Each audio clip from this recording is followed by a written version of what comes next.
بسم اللہ الرحمن الرحیم۔ کیا صحیح کیا غلط، سلسلہ نمبر 304، کتاب الاجارہ یعنی کرائے کا بیان۔ از افادت حضرت مولانا مفتی اسامہ صاحب ڈنڈرول نوید دامت برکاتہم العالیہ، استاذ تفسیر و حدیث، جامعہ اسلامیہ تعلیم الدین لابل، آواز و پیشکش محمد شہزاد اورنگ آبادی۔ مسئلہ نمبر 913، غلط مسئلہ، ہر سال کرائے میں 10% اضافے کی شرط لگانا درست نہیں۔ صحیح مسئلہ درست ہے، اس صورت میں سال کے اختتام پر گویا ایک نیا عقد ہوگا اور باب اجارہ میں عقد کو مستقبل کی طرف منسوب کرنا صحیح ہے۔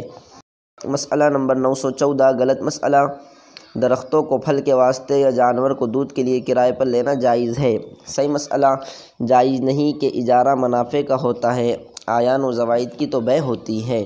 مسئلہ نمبر 915، غلط مسئلہ، کپڑا رنگنے کے لیے دینا جائز نہیں کہ اس میں رنگ کی تو بیع ہے اور رنگنے میں اجارہ، تو بیع اور اجارے کا جمع ہونا لازم آیا۔ نیز اس میں استہلاک عین بھی ہے، جبکہ اجارہ استہلاک منفعت پر ہوتا ہے۔ صحیح مسئلہ، تعامل کی وجہ سے یہ بلا نکیر شائع ہیں، جو ایک نوع کا اجماع ہے، بس یہ خلاف قیاس استحساناً جائز ہے۔ گھڑی سازی میں جب کاریگر نئے پرزے اپنی طرف سے لگائے، چارپائی بنوانے میں بننے والا اپنا بان استعمال کرے وغیرہ امور بھی اسی قبیل سے ہیں۔ یہ قیاساً تو جائز نہیں ہونے چاہیے مگر استحساناً جائز ہے۔ فقط والسلام۔